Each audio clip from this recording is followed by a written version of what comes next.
¿Qué tal? Muy buenas noches. Nosotras somos Dos con Todo en este programa especial porque pues precisamente, Mon, audiencia, pues feliz Nochebuena.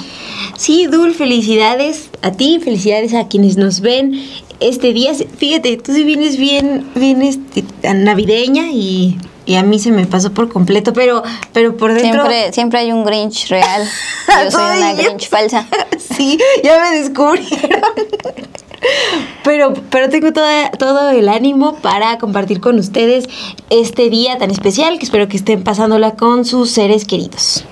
Pues así es, este programa especial que estamos en esta noche es para mostrarles una entrevista con Aníbal García. Él es un especialista en América Latina y su relación con Estados Unidos, precisamente porque este 2025 pues vimos a un gobierno de Estados Unidos encabezado por Donald Trump, pues bastante acosador en determinados países, sobre todo Venezuela, pero hablamos de pues cómo está conformada ahorita América Latina, luego de las elecciones más recientes en Chile y las que vienen el próximo 2026 en Colombia, cómo se va a ir conformando nuestro continente. Entonces, pues, Mon, una breve pausa y nos arrancamos. Bienvenidos.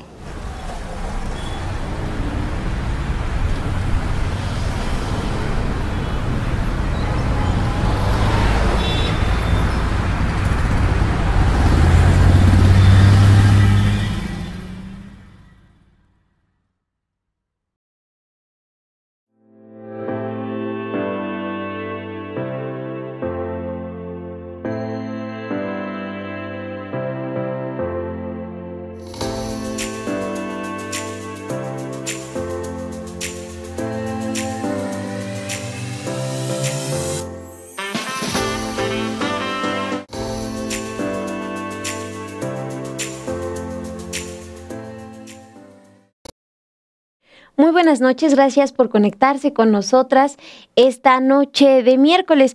Pues es un gusto estar con ustedes compartiéndoles esta información, Dul, pues ya está por acabarse el año y es importante hacer un recuento de las amenazas constantes que hace Donald Trump a América Latina desde que asumió la presidencia, sobre todo para no perder de vista cómo seguirá actuando en los próximos meses.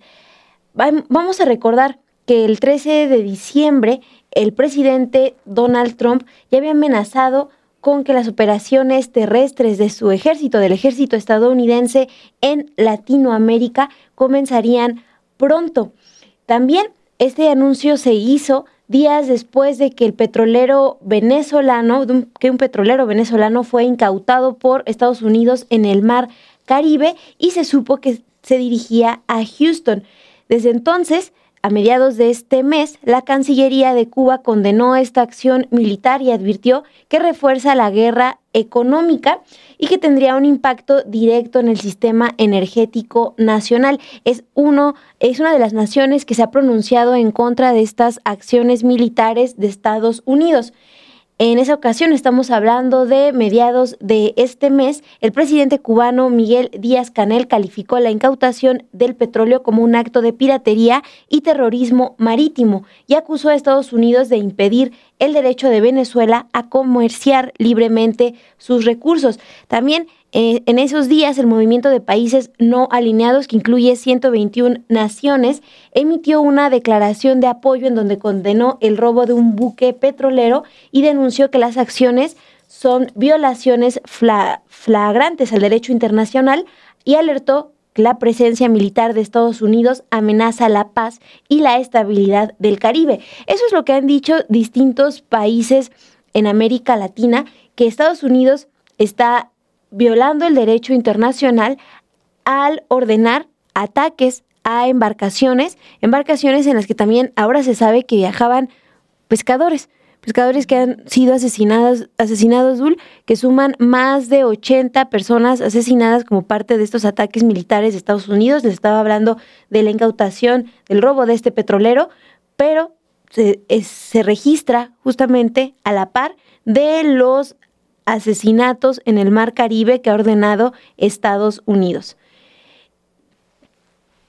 Y sí, Dul, pues eso hay que tomarlo en cuenta, las constantes amenazas de Trump diciendo que ya que va a seguir con estas acciones, pero ahora por tierra en América Latina.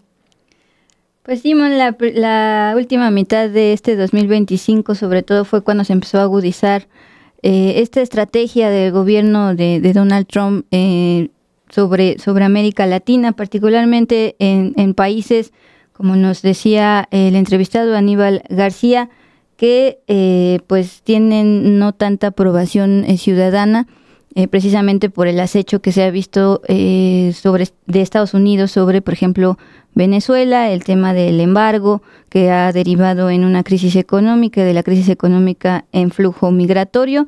Entonces aprovecha esas no estabilidad política en esos gobiernos para estar presionando. En contraste, pues hemos visto que aquí en México, desde el gobierno pasado, actual con la presidenta Claudia Sheinbaum, pese a que somos vecinos, pese a que somos socios comerciales y pese a que no solo intercambiamos bienes y servicios, sino incluso agua, pues Trump ha sido sí amenazante, pero ha tenido con sus delicadeza con la presidenta Claudia Sheinbaum, a la que incluso ha calificado positivamente. Pero esto no es fortuito, pues vemos justo la aprobación de la presidenta Claudia Sheinbaum de 70 para arriba, 7 de cada 10 mexicanos, y a la par de esa aprobación ciudadana que se vio en aquella marcha de este mes de diciembre, el 5 de diciembre, ahí se vio pues el poder de los sindicatos todavía para mostrar músculo en la plancha, como pues el cuestionado CATEM, pero también el CENTE con ese, y sobre todo en las calles aledañas, pues ya la ciudadanía que quiso acompañar a la presidenta. Sí, Dul, aquí nos recordaba Luis en producción que esa protesta fue el sábado 6 de diciembre. Sí, pues ya estamos con los días acá desfasados, pero sí, sábado 6 de diciembre, y pues sí, justo lo que destacaba la presidenta Claudia Sheinbaum en ese discurso era la importancia de pues de seguir mostrando a México firme ante amenazas de el extranjero, ¿no? Amenazas, hablando particularmente del intervencionismo, un tema que vemos pues desde que Trump asumió la presidencia a inicios de este año. Sí, una y otra vez desde sus conferencias matutinas en Palacio Nacional y en esa ocasión desde el Zócalo de la Ciudad de México, pues rechazó que haya intervención. Decía, por ejemplo, nosotros no aceptamos una intervención de ningún gobierno extranjero, pero pues justamente con clara respuesta al de Donald Trump, con quien se reunió también este mes de diciembre, por eso tenemos tan desfasadas las fechas, pues fue en el marco del Mundial del próximo año, del verano del próximo año, pero pues aprovecharon para reunirse físicamente por primera vez luego de las 14 llamadas previas, donde se han abordado los temas de siempre, comercio, migración y seguridad, y que pues justo Donald Trump ha querido entrelazar para presionar a estos países. Pues hace unos días Chile celebró sus elecciones, y pues justo el gobierno de Gabriel Boric, si bien era de izquierda y tenía mucha expectativa en un inicio, pues los chilenos decidieron ahora votar por la derecha de José Antonio Kast, que pues sí, hay que decirlo, es no solo un político conservador, sino antiderechos, y pues no hubo sorpresas. Chile eligió al ultraderechista José Antonio Kast por 58% de los votos, una amplia ventaja frente a la candidata de la izquierda, que era señalada incluso como comunista, Janet Jara, quien obtuvo el 41%. De 41 a 58 fue la clara diferencia. Triunfo parlamentario además supone el mayor giro hacia la derecha en la presidencia de Chile, tras el retorno a la democracia luego de la dictadura, y se da luego de 4 años del gobierno de izquierda de Gabriel Boric. Es decir, va a tener con qué gobernar Kast con este parlamento también con su misma afinidad. Dul, eso en Chile. Recuerden también que este año se realizaron las elecciones en Honduras, y ese país pues ya ha denunciado al presidente de Estados Unidos por interferir en las elecciones de noviembre. Llevaron esta denuncia ante la Organización de las Naciones Unidas, la Organización de Estados Americanos y la Comunidad de Estados Latinoamericanos y Caribeños. Desde el gobierno de Honduras están haciendo el reclamo por la injerencia del presidente estadounidense en la elección. Recuerden que Donald Trump llamó a las y los hondureños a votar a favor del candidato de la ultraderecha, Nasri Asfura, además de que amenazó con retirar el apoyo económico al país en caso de que no resultara electo. Estamos viendo, Dul, pues la presión clara de Donald Trump para esta elección en Honduras, y que se suma también a lo que, regresando a estos ataques en el Caribe, Dul, se suman justamente a cómo se refiere el gobierno de Estados Unidos al presidente de Venezuela, Nicolás Maduro, y al presidente de Colombia, porque a ambos los señala directamente como narcotraficantes. A Nicolás Maduro lo ha acusado de pertenecer al cártel de los soles, que es también un cártel que se inventa desde el discurso Donald Trump, y en Colombia también ha amenazado, ha llamado directamente al presidente como narcotraficante, como cómplice de la producción de cocaína. Entonces, por un lado son la injerencia en las elecciones de estos países latinoamericanos y el constante llamado, la constante descalificación hacia los presidentes como narcotraficantes. Este tema del miedo al crimen organizado y la inseguridad en países de América Latina también se observó en los análisis electorales de lo que sucedió en Chile este mes, porque justamente no solo fue un voto de castigo al gobierno de Boric y su entonces ministra de Trabajo, Jara. La sensación de inseguridad aumentó en este país en los últimos años, luego de que se registró un incremento en niveles de violencia en delitos comunes, como el robo, y también se detectó la presencia ya de grupos criminales internacionales. Hace unos meses, quizá años, se hablaba de todavía presencia un poco más arriba, es decir, Ecuador, pero ya se ha estado expandiendo el crimen organizado también en este país de Chile. Este tema de inseguridad y expansión del crimen organizado marcó fuertemente al gobierno de Boric, quien se vio forzado a reorganizar sus prioridades y potenciar su agenda en esta materia. Esa preocupación ciudadana la supo capitalizar bien precisamente el presidente electo de Chile, Kast. Con un discurso de mano dura en contra del crimen organizado y la delincuencia, logró encarnar una respuesta que hizo eco entre los electores, y es el mismo discurso que está diciendo Trump desde arriba en Estados Unidos, precisamente presionar a gobiernos, incluyendo al mexicano, que sea más duro con el crimen organizado y ofreciendo sus fuerzas armadas para esa dureza. En Chile también se ha vinculado el crimen organizado a la migración, pues justo indocumentada, no autorizada, por el ingreso de grupos como el Tren de Aragua, y aquí pues se va fusionando el tema de Venezuela, y todos los caminos llevan a Trump. En el país hay cerca de 300,000 migrantes que han ingresado de manera no autorizada, y Kast ha hecho de ellos una de sus prioridades. Los ha llamado a abandonar el territorio chileno y se ha comprometido en su expulsión. Este tema de ser antimigrante también es un sello característico de la ultraderecha. Se ha visto allá en Europa bastante con los refugiados por diversos temas climáticos, hambruna y demás. En Italia, por ejemplo, pero también incluso en países más progresistas como Alemania. Bueno, en Chile también está, es uno de los factores por los cuales los chilenos, o la mayoría de los chilenos, casi 6 de cada 10 decidieron votar a Kast como su próximo presidente, porque prometió expulsar a estos migrantes. Ahora te decía que también está, ya hablamos de Honduras, de Chile y Bolivia también, fue un tema que abordamos con Aníbal García del Observatorio Lawfare. Bolivia también giró a la derecha este año, particularmente en agosto, cuando pasaron a segunda vuelta Rodrigo Paz y luego Jorge Tuto Quiroga, mientras el movimiento al socialismo, MAS, se desangraba en disputas internas y además el candidato mejor ubicado de la izquierda, Andrónico Rodríguez, no llegó al 9% de los votos.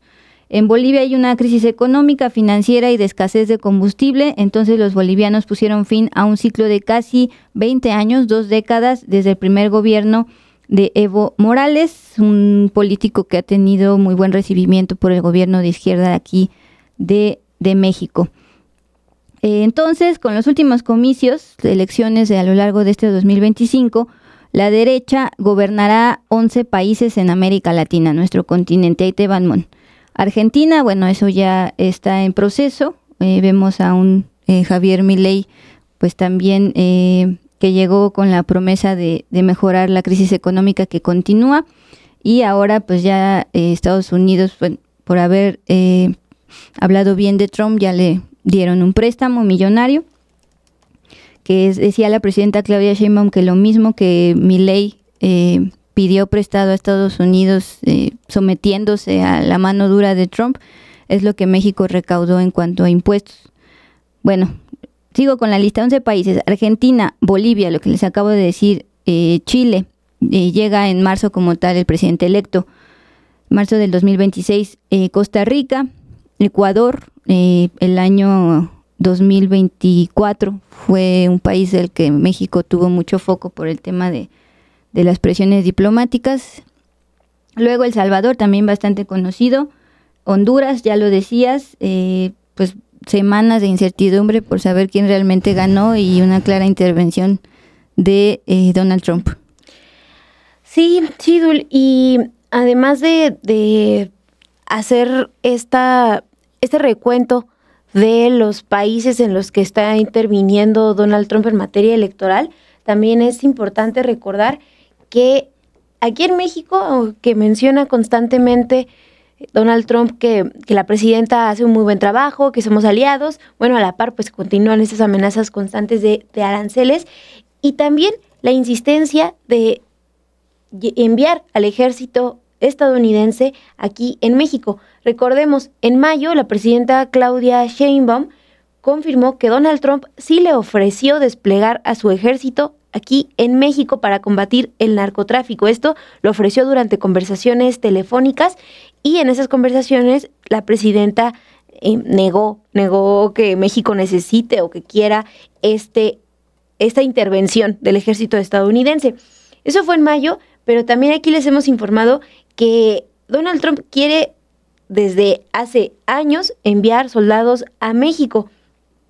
Este año también recordábamos cómo desde su primer gestión como presidente ofreció lo mismo a Enrique Peña Nieto cuando era presidente en 2017. Es decir, al menos desde el 2017 tenemos estos registros de el deseo de Donald Trump por enviar a su ejército a México, y no solo a México, pues estamos viendo también que es la intención que tiene pues en Venezuela con esta amenaza de ataques terrestres. Y Dul, pues estamos hablando particularmente de América Latina, de cómo también hay países que abiertamente defienden su soberanía, como es el caso de México, como es Venezuela, como es Honduras, Chile, Colombia, pero también me parece importante recordar que a inicios de diciembre, 9 de diciembre, les informamos en este espacio cómo en Noruega las organizaciones de ese país pues protestaron en contra de la entrega también del Nobel de la Paz a la opositora venezolana María Corina Machado. Y lo recuerdo porque parte de estas consignas pues retoman el llamado de distintos países de América Latina. En esa ocasión, 9 de diciembre, las protestas en contra de la entrega del Nobel de la Paz a María Corina Machado, una de las consignas que se escuchó fue Estados Unidos fuera de América Latina. No es solo un llamado que se está haciendo a nivel regional, Dulce, es algo que estamos viendo que está impactando a nivel, pues, en otras regiones del mundo. Pues sí, por lo que les decía, al menos en el tema de antimigración, está muy fuerte allá la xenofobia en Europa y pues también hay ciudadanos que lo rechazan. Y hablando de ciudadanos que lo rechazan, también recuerdo de esa manifestación de inicios de diciembre por el lado de llamada Marcha del Tigre, pero que funcionó justo para darle un mensaje claro a Trump después de reunirse con él un día antes, y los ciudadanos con los que conversamos en ese entonces, pues algunos de ellos sí rechazaban claramente este intento de por parte de la oposición de acá de vender México para que Trump nos venga a salvar de la inseguridad y demás. Incluso llevaban pues letreros donde recuerdan que si bien Trump llama criminales a quien se le ponen enfrente, incluyendo pescadores, él está también con sus propios señalamientos de determinados posibles delitos, incluyendo por supuesto el caso Epstein, que también fue de qué hablar todo al menos la última mitad del año. Continúo con mi lista, Mon. Les decía de los países que la derecha va a gobernar en nuestro continente: Argentina, Bolivia, Chile, Costa Rica, Ecuador, El Salvador, Honduras. También ya lo está Panamá, también en Paraguay, también en Perú, otro gran tema con México por lo de el golpe de estado de allá, y la defensa clara de la presidenta Claudia Sheinbaum a Castillo y a su familia. Y también tuvimos roces diplomáticos por este tema, como en su momento con Ecuador. Y finalmente República Dominicana. También la izquierda en distintos grados mantiene 8, es decir, vamos a estar 11 derecha, 8 izquierda. Brasil, sede de la cumbre climática este año, y vimos a y ahí le iba a decir Bolsonaro, pues que es todo lo contrario, negacionista climático. Vimos a un Lula da Silva pues justamente hablando de que la crisis climática existe y de que ya es urgente hacer algo. Después Colombia, ojo con Colombia, también hablamos al respecto con Aníbal García de este caso. Si bien vemos actualmente a un Gustavo Petro defendiendo la soberanía colombiana, no solo ya tuitazos como en su momento, sino ya incluso allá en Estados Unidos cuando estuvo en la Asamblea General de la ONU, también es probable que gire hacia la derecha. De eso hablamos con Aníbal. Mencionabas el caso de Cuba, por supuesto, bueno, ese es un asterisco gigante. Guatemala, México, Nicaragua, Uruguay y Venezuela. Recuerden que Uruguay se rescató porque estaba otra vez en la derecha, y al contrario de lo que sucedió en Chile, ahí volvieron a votar un proyecto más progresista. De hecho, la primera pregunta que le hacemos a Aníbal García es que nos dé el panorama de cómo está actualmente nuestro continente, considerando las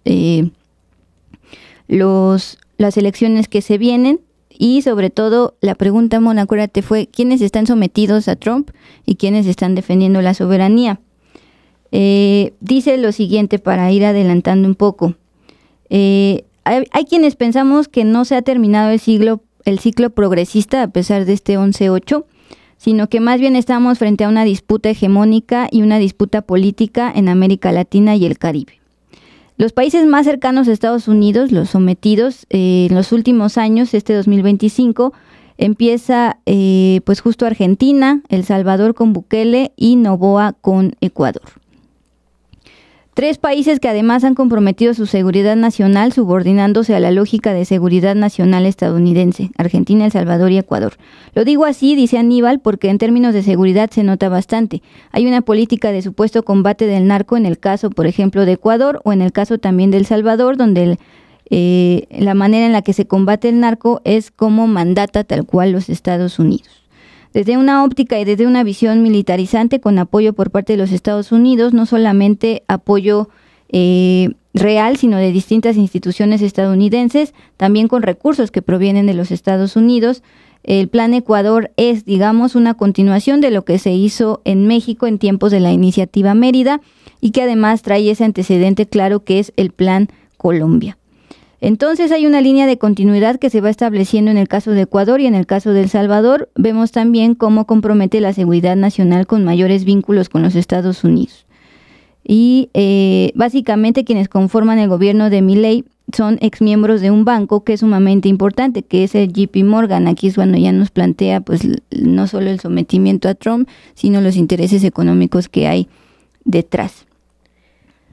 Lo que mencionaba Aníbal Dul sobre El Salvador y cómo cómo ha implementado esta estrategia de seguridad muy afín a los intereses de Estados Unidos, pues un ejemplo, lo vemos con la manera en la que exhiben a las personas que son detenidas y la misma estrategia que Donald Trump implementó desde que inició su gobierno, publicando en las cuentas oficiales de la Casa Blanca imágenes de migrantes, haciendo un símil con que son, con que son delincuentes, y es lo mismo que hace El Salvador cuando pues eh, difunde imágenes de estas personas que son detenidas pues en condiciones humillantes. Es lo mismo que hace Donald Trump con imágenes de estas personas migrantes que han sido deportadas con las manos encadenadas, por ejemplo.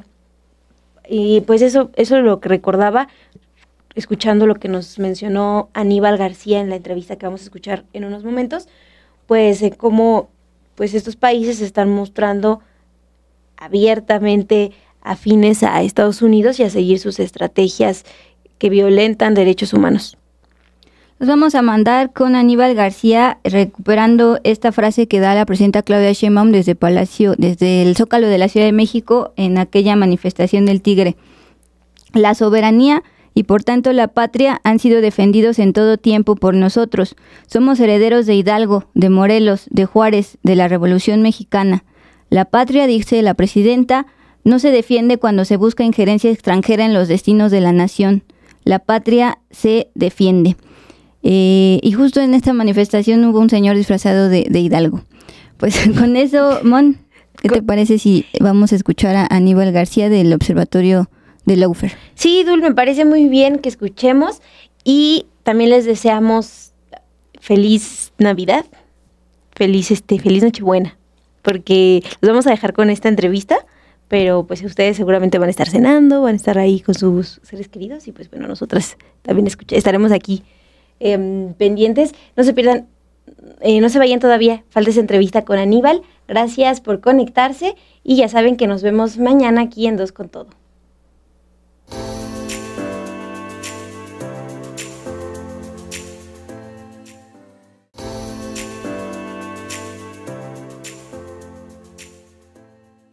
Aníbal, usted ha sido un estudioso en el tema de América Latina y su relación con Estados Unidos desde este observatorio de Lawfare.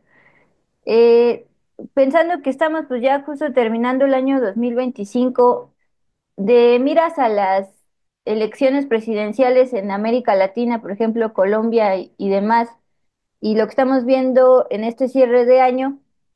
¿Cuál es el panorama de América Latina respecto a, por un lado, países, por así decirlo, que se encuentran alineados con el presidente Donald Trump y los países presionados por este? Bueno, esa caracterización que haces es muy buena porque permite precisamente empezar con esa matriz que es aquellos quienes están más cerca de Estados Unidos y aquellos, digamos, que se alejan de la política exterior estadounidense o incluso de la geopolítica estadounidense, ¿no? Pensando primero en aquellos que están más cerca de Estados Unidos, implica también pensar en dos cosas, por lo menos el ciclo progresista, que hay algunos intelectuales que dicen que ese ciclo terminó o que ese primer ciclo progresista terminó en 2019. Habemos quienes pensamos particularmente que no se ha terminado el ciclo progresista, sino que más bien estamos frente a una disputa hegemónica y a una disputa política, particularmente en América Latina y el Caribe. Dicho así, entonces los países más cercanos a Estados Unidos, pues en los últimos años, particularmente en este 2025 que empieza la administración Trump, pues tenemos a países como Argentina con Milei, a El Salvador con Bukele y a Noboa, a Daniel Noboa en Ecuador. Tres países que además han comprometido su seguridad nacional subordinándose a la lógica de seguridad nacional estadounidense. Lo digo así porque en términos de seguridad se nota bastante.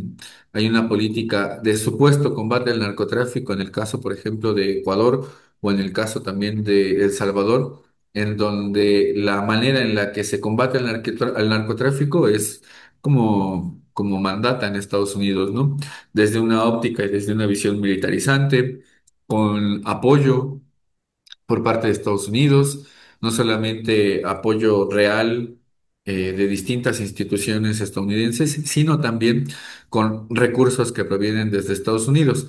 El, el Plan Ecuador es, digamos, una continuación de lo que se hizo acá en México con la iniciativa Mérida y que además trae ese antecedente claro que es el Plan Colombia.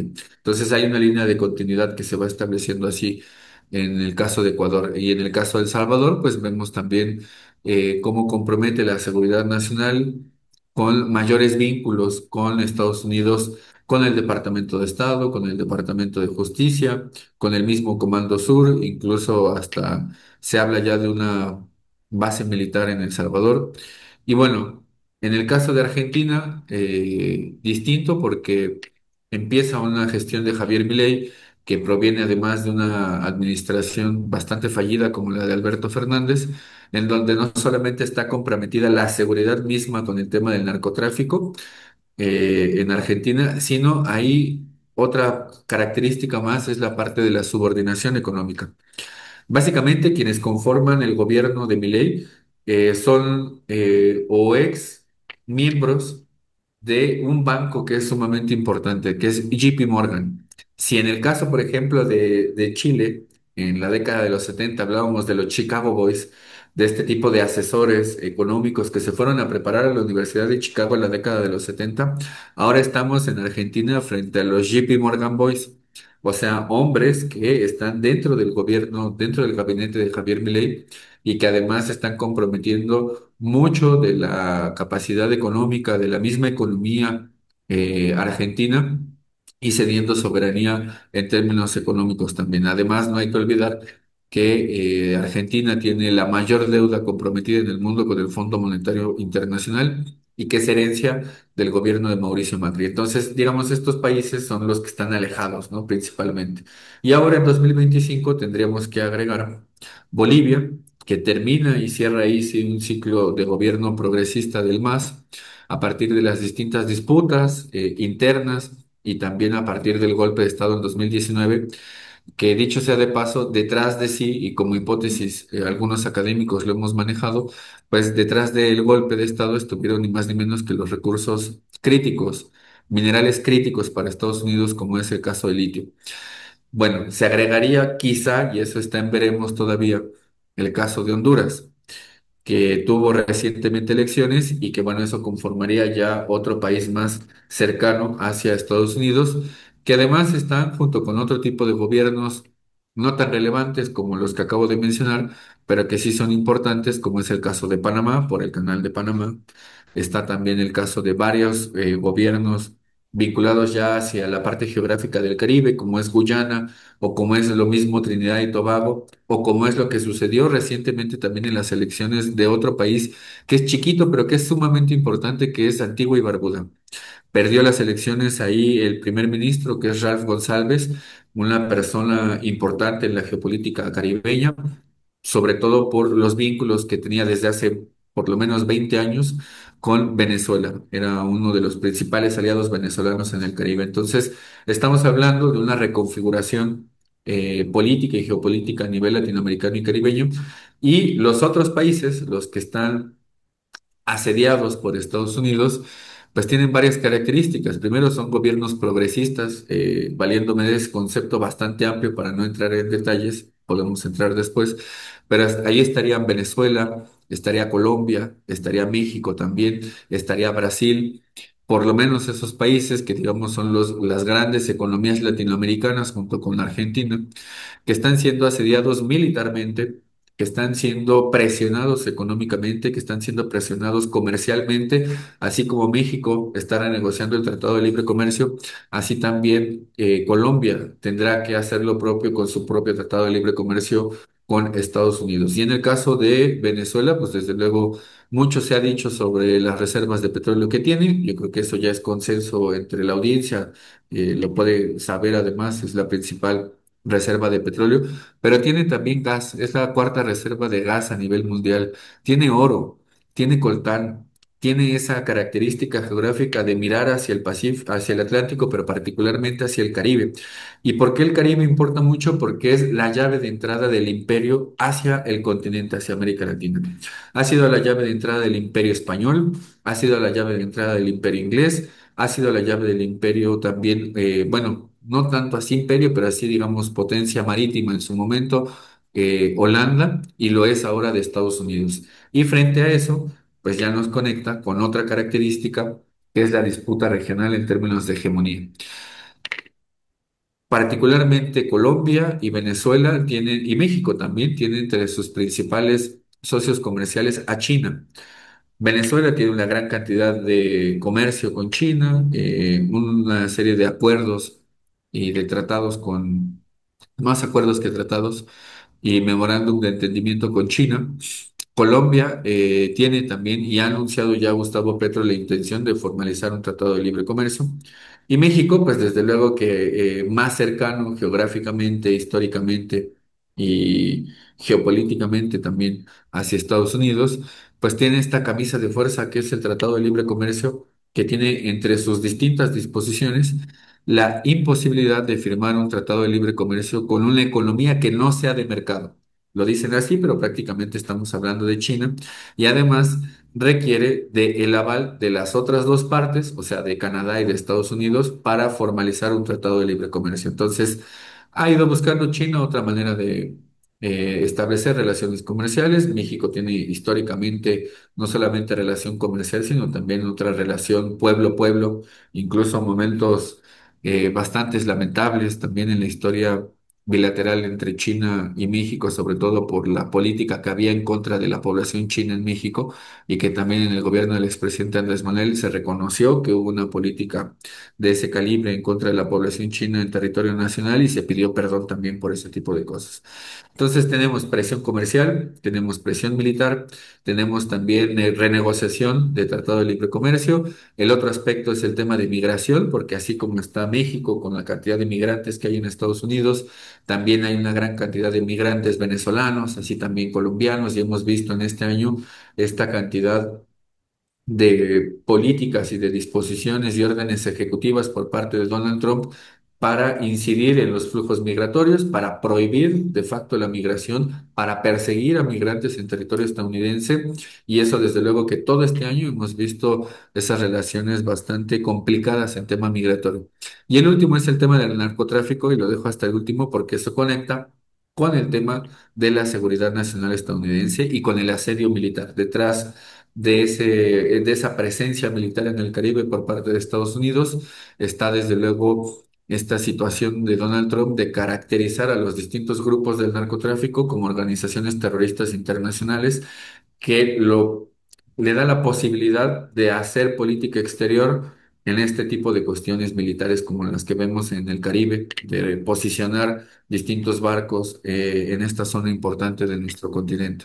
Y además hacer otro tipo de presiones también a nuestros países con declaraciones bastante beligerantes, como son las de la invasión misma o de incidir en el mar internacional, pero también en aguas territoriales de los distintos países, incluso anunciar el hecho de que podría haber acciones contra el narcotráfico en tierra. Entonces, digamos que para sintetizar esta primera parte, esa es la situación coyuntural que tenemos en este 2025 que está finalizando con esta arremetida imperial de Estados Unidos en contra de los países de izquierda en nuestra región. Aníbal, también entonces lo que vemos es que Estados Unidos le está conviniendo establecer esta narrativa del narcoterrorismo, sobre todo por esto que nos explicas, para posicionarse pues en términos económicos, en términos de intervención militar. Sí, es el, digamos, es el pretexto que estructura o que le da eje a la política exterior estadounidense. Y ahí sí es importante mirarlo en términos históricos porque no es algo propio de Donald Trump, en realidad es algo propio de Estados Unidos siempre de buscar un pretexto para incidir en la política latinoamericana. Visto en términos históricos, hay un largo ciclo conservador en Estados Unidos. Ese largo ciclo conservador empieza desde Ronald Reagan, todavía en un contexto de Guerra Fría, de lucha bastante fuerte en la región latinoamericana, en términos incluso hasta militares, ¿no? Hay que recordar que en aquella época de los 80, finales de los 70, 80, y todavía existían algunas dictaduras de corte de seguridad nacional en América Latina, particularmente en el Cono Sur. Existían también guerrillas en nuestro continente y particularmente en Centroamérica, que es donde estaba más álgida la lucha de clases en nuestro continente. Desde Ronald Reagan, pasando después por las administraciones de Bush, de Obama, de Clinton antes de la de Obama, de la de Joe Biden, de la de Trump, en fin, de todos estos presidentes, de George Bush padre también. Es todo un largo ciclo conservador en el que las principales amenazas a la seguridad nacional estadounidense, dicho además en sus distintos documentos de doctrina de seguridad nacional o de defensa nacional, o incluso los mismos documentos de Santa Fe, que son 4 documentos de Santa Fe por lo menos, y las distintas audiencias del Comando Sur en Estados Unidos, todo ese corpus de estrategias y de documentos oficiales de Estados Unidos, lo que dan cuenta es que desde la década de los 80 hasta esta segunda década del siglo XXI, las principales amenazas han sido la migración, la pobreza, el narcotráfico y con mucha más, digamos, con mucha más relevancia hacia finales de la década de los 90 y principios del siglo XXI, ya empieza a aparecer China como una de las principales preocupaciones y ya en la última década, pues básicamente la primera amenaza a la seguridad nacional estadounidense. Entonces, el pretexto del narcotráfico funciona muy bien para proteger a la región. Decía hace unos instantes, el Caribe es la llave de entrada del imperio en nuestra región.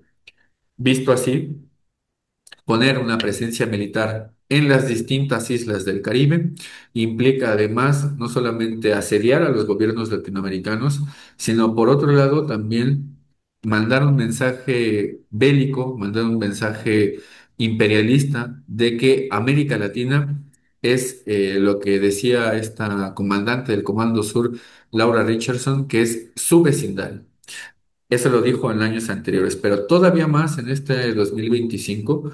Ya la última audiencia de Alvin Hosley, que es el comandante del Comando Sur hasta este diciembre del 2025, en la última audiencia menciona que América Latina y el Caribe, y eso sí es sumamente importante, es la principal línea de disputa hegemónica con China. Y eso cambia ya totalmente el escenario. Entonces tendríamos que estar ya entendiendo acá que América Latina es precisamente eso. No somos ya el patrio trasero, no somos el vecindario y son los recursos de América Latina para Estados Unidos, sino ahí se está discutiendo la viabilidad de la hegemonía estadounidense frente a ese competidor importantísimo que es China. Entonces, eso nos posiciona en otro tipo de orden político, de otro orden conceptual, incluso para analizar América Latina y el Caribe en la actualidad. Y el otro tema, pues desde luego decía al inicio, el narcotráfico estructura no solamente como pretexto la presencia militar en América Latina, sino la presión bastante fuerte contra los gobiernos latinoamericanos y caribeños también. Aníbal, aparte de pues justamente los recursos naturales como el petróleo y el gas de Venezuela o su relación con China, eh, mi pregunta va por el sentido de la aceptación ciudadana, por ejemplo, de Maduro, la aceptación ciudadana de la presidenta Sheinbaum y la aceptación ciudadana de Petro en Colombia. ¿Eso qué tanto influye para que Donald Trump decida intervenir más directamente a Venezuela respecto a otros países, al menos de momento? Bueno, yo creo, yo creo que más allá de la legitimidad política y la legitimidad social que tienen los gobiernos como los que acabas de mencionar, detrás de la presencia de Estados Unidos están más los recursos, ¿no? Desde luego que incidir en estos tipos de países En un contexto como el actual, la guerra de carácter cinético, o sea, la guerra como la conocemos normalmente, un conflicto bélico normal, como lo fue en el siglo XX, es sumamente costoso no solamente en términos económicos, sino en términos políticos también para Estados Unidos. En un contexto en el que está perdiendo hegemonía, implica que ya no tiene el consenso de las naciones para establecer sus políticas a nivel internacional, y entonces lo único que le queda, si no es el consenso, es ni más ni menos que la coerción. Y entonces, ante el contexto actual, en el que es sumamente costoso política y económicamente llevar a cabo una invasión, de poner a gobiernos como sí lo hicieron, por ejemplo, en la invasión de Panamá en 1989, en donde fueron en contra de Noriega, precisamente detrás de eso estuvo el tema del narcotráfico, pues les queda otro tipo de vía, que es la vía del poder suave o de promocionar otro tipo de golpes de Estado que no sean los tipos clásicos de golpes de Estado, ¿no? Aunque el caso de Bolivia nos deja siempre esa excepcionalidad, porque en el caso de Bolivia, ahí sí fue una característica de un golpe con una sonada militar. Entonces no podríamos descartar esa parte de buscar que sean los militares latinoamericanos los que lleven a cabo esa función todavía en el siglo XXI como lo hicieron en el siglo XX. Entonces, descartando esa posibilidad de un conflicto cinético, lo que nos queda es la expresión del golpe de estado blando o suave, y con ello vienen otros dos conceptos, que es la revolución de colores y la guerra híbrida. Y en esa revolución de colores, uno de los principales aspectos que está detrás de llevar a cabo una revolución de colores, como fue, por ejemplo, en el caso de las primaveras árabes o como fue en el caso del golpe de estado en Ucrania en 2014, es incidir en la población del país objetivo de Estados Unidos para deslegitimar al propio gobierno. Y eso en el caso de Venezuela lo hemos visto desde prácticamente desde el 2002, 2003, después del intento de golpe de Estado. Es mucho más la arremetida después del 2015, que se viene además aparejado con una cantidad de sanciones económicas hacia Venezuela, de estas medidas coercitivas unilaterales, pero también con el calentamiento de calle y con influir o incidir en la percepción de la población del gobierno que tienen. Eso lo hemos visto, por ejemplo, en el caso de Colombia, ahora también con Gustavo Petro, quien ha dicho además en reiteradas ocasiones que hay que proteger la democracia colombiana de la incidencia que tenga en el proceso electoral que viene precisamente en 2026. Y en el caso de México también lo vimos a finales de este año con lo que sucedió con la marcha de la generación Z, que además mucho se dijo sobre esta marcha que fue auspiciada o que tuvo además muchos contactos con la oposición partidista en nuestro país, con el Partido de Acción Nacional. Se estaba explorando incluso por el Congreso de la Ciudad de México la existencia de una implicación por parte del Partido Revolucionario Institucional, en fin. Y con eso conectamos además con otro tipo de sujetos políticos y de organizaciones no gubernamentales que inciden también en la percepción de la población.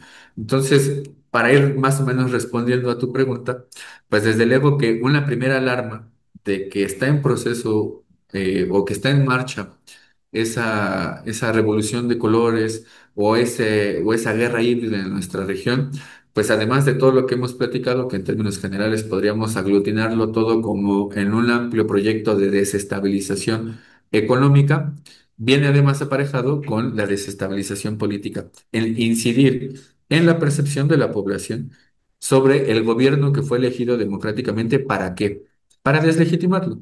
Y una vez que queda flojo ese gobierno o que queda suelto por parte de la población de cada país, pues es mucho más fácil incidir en un gobierno que no tiene esa unión entre Estado y sociedad civil, para dejarlo en términos de Gramsci. Entonces, por eso la presidenta Claudia Sheinbaum ha sido lo suficientemente clara en decir que no hay divorcio entre la población y el gobierno. Debe de haber una relación siempre junta de trabajo conjunto, aunque desde luego que eso no está, digamos, por fuera de las distintas contradicciones que haya dentro del mismo Estado o dentro de las demandas de la sociedad hacia el Estado. Pero sí es un signo de alarma que incidan precisamente en la percepción de la población y sobre todo con gobiernos que fueron, primero, democráticamente elegidos y segundo, que tienen eh, una aceptación social bastante alta, como es el caso, por ejemplo, de México, que bueno, las distintas encuestas lo que dicen es que es arriba del 70%, o sea, 7 de cada 10, incluso llegó a estar en 8 de cada 10 personas mexicanas estaban a favor del gobierno de la presidenta Claudia Sheinbaum. Con esto que nos dice entonces ese proyecto de desestabilizar pues, la región, también tenemos que leer la manera en la que ha intervenido Estados Unidos en Honduras, que nos mencionaba, o en Perú, que también está tomando pues postura, una postura de cerrar, ¿no? Las relaciones con México. Así, eso tenemos que tomarlo en cuenta, cómo está influyendo Estados Unidos para que rompan relaciones otros países de Latinoamérica entre ellos. Eh, la última parte no la entendí muy bien. Sí, sí, también esta intervención de Estados Unidos pues está afectando a la relación que tienen los países latinoamericanos. Ah, bueno, eso es, digamos, lo voy a sintetizar así, ¿no? Es, digamos, la vocación imperialista estadounidense, ¿no? Desde que Estados Unidos es Estados Unidos en 1776, cuando se independentizan esas 13 colonias de Inglaterra, han incidido sobre todo en la Unión Latinoamericana. Hay que recordar desde el siglo XIX cómo intentaron hacer este proceso para que no se unieran las recientes o las nacientes naciones latinoamericanas y siempre incidir en contra de los distintos procesos de desestabilización regional, que digamos eso lo hemos visto ahora en el caso de la CELAC, pero incluso antes, en la primera administración de Donald Trump, fue muy importante lo que hizo como política exterior en contra de los gobiernos latinoamericanos de aquel entonces. Pongo dos claros ejemplos de eso. No había un esquema de integración tan fuerte y tan amplio en América Latina como fue la UNASUR y socavaron la UNASUR desde que estuvo el gobierno de Lenin Moreno en Ecuador, porque además ahí estaba la sede de la UNASUR, y terminaron con ese proyecto geopolítico latinoamericano independiente de Estados Unidos, en donde no solamente había un proyecto de unión latinoamericana en términos políticos, sino había un proyecto de unión latinoamericana en términos de combatir el narcotráfico en nuestra región desde otra lógica distinta a la estadounidense como una política de seguridad, sí, pero vinculada sobre todo a la atención de las causas del narcotráfico en nuestra región y vinculado al tema sobre todo de la salud, visto como un problema de salud regional. Y había así como esa, incluso la alianza militar dentro de la UNASUR. Bueno, todo eso se vino abajo con Donald Trump y con este otro tipo de proyectos de gobiernos de derecha, como fue el de Lenin Moreno en su momento, o como fue incluso los gobiernos peruanos en aquel entonces, que digamos eran eh, había un proceso de elección, pero digamos, se caía un gobierno peruano por el Congreso como hasta la fecha. Y además, después de este proyecto, vino la conformación, y ese es el segundo elemento, del famoso Grupo de Lima, que fue un grupo que establecieron bajo digamos, bajo la batuta de Estados Unidos para incidir en los gobiernos, en el gobierno particularmente de Venezuela. En aquel momento en el que intentaron entrar a Venezuela junto con ese personaje bastante lamentable de la política latinoamericana que es Juan Guaidó, que incluso hicieron todo un concierto en la frontera colombo-venezolana y que incluso querían entrar hasta por Brasil cuando estaba Jair Bolsonaro. Bueno, eso es la política exterior estadounidense para impedir que haya proyectos de integración. ¿Y por qué es tan importante? Bueno, porque América Latina y el Caribe, desde las independencias, ha tenido un proyecto que es el proyecto bolivariano, que es el sueño de Simón Bolívar de enfrentarnos en aquel entonces, en el siglo XIX, a esa naciente nación estadounidense, que además ya se perfilaba como un imperio. Y la única vía para enfrentarnos a ese imperio estadounidense era precisamente con la Unión Latinoamericana. Y en 2021, cuando estuvo el expresidente Andrés Manuel López Obrador a cargo de la CELAC, la revitaliza. Tenía ya varios años en donde la CELAC era un esquema de integración sin futuro, sin proyecto, sin una base sólida regional. El presidente Andrés Manuel la retoma y ustedes deben recordar, en aquella época, en 2021, dio un discurso que yo creo que vale la pena mucho recuperarlo ahora, porque le dice a Estados Unidos a partir de la propia historia mexicana, pero a partir también de la figura de Simón Bolívar, que debemos ya dejar de lado esa visión monroísta, esa doctrina Monroe que tiene 202 años en nuestra región operando a rajatabla y que lo que hace es estructurar esa visión de la América para los americanos, o sea, del continente latinoamericano y caribeño para Estados Unidos y poner un piso de igualdad. Le dice a Estados Unidos, ya dejen esa vieja visión, ya pasaron 200 años, es momento de cambiar, es momento de establecer otro tipo de relación en el que seamos naciones iguales, en el que no hay subordinación, en el que se puede cooperar de otra manera y hacer frente, y esa ya es una lectura mía, una interpretación de ese discurso, y hacer frente a esa potencia china que ya tiene signos de que es una potencia, aunque no con una hegemonía como el estadounidense, pero hacer frente a esa potencia china, que en otros casos en América Latina, en donde ha establecido relaciones comerciales, termina extrayendo recursos, termina reprimarizando la economía, como es el caso, por ejemplo, de Argentina, o es el mismo caso, por ejemplo, de Brasil, en donde con otro tipo de lógica económica, con otro tipo de lógica comercial, pero así termina reprimarizando o incidiendo en la reprimarización de la economía latinoamericana. Entonces, es importante traer a colación ese mensaje que dio, ese discurso que dio el expresidente Andrés Manuel, porque lo que está viendo es que hay dos naciones hegemónicas con un poderío económico bastante importante y América Latina en particular iba a quedar en el centro de esa disputa. Era 2021. 4 años después, estamos viendo que el documento del Comando Sur lo que dice es América Latina es la primera línea de disputa de la hegemonía estadounidense y le está diciendo eso al gobierno y al régimen chino. Entonces, veamos la importancia y la relevancia que tiene volver a revisar ese tipo de discursos del expresidente Andrés Manuel porque ese momento que él caracterizó ya está ahora frente a nuestras narices. Y por eso es que el gobierno estadounidense incide siempre en romper los distintos esquemas de integración latinoamericano, sea comercial, sea político, sea militar incluso. Y bueno, para eso también tiene distintos acuerdos e instancias multilaterales. El Banco Interamericano de Desarrollo, la Organización de Estados Americanos y otro tipo de acuerdos de carácter multilateral en nuestra región para establecer ese, digamos, al revés, para romper esa Unión Latinoamericana. Ya por último, Aníbal, en este año en que pues justamente el Premio Nobel de la Paz se dio a la opositora venezolana y su conversación con Trump, y este año en que la presidenta Sheinbaum aprovecha lo del Mundial 2026 para viajar a Estados Unidos y reunirse con Trump y al día siguiente hacer una manifestación en el Zócalo precisamente en este discurso contra la intervención de Estados Unidos. Es en el caso de México y considerando lo del intentar revivir la CELAC, ¿considera que ha faltado como una condena regional contra este intervencionismo de Trump o no ha habido un silencio? Yo creo que ahí hace falta una acción más contundente por parte de los gobiernos latinoamericanos y caribeños.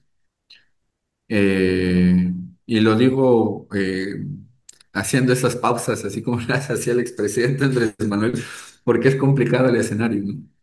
Enfrentarnos de a uno con Estados Unidos es imposible.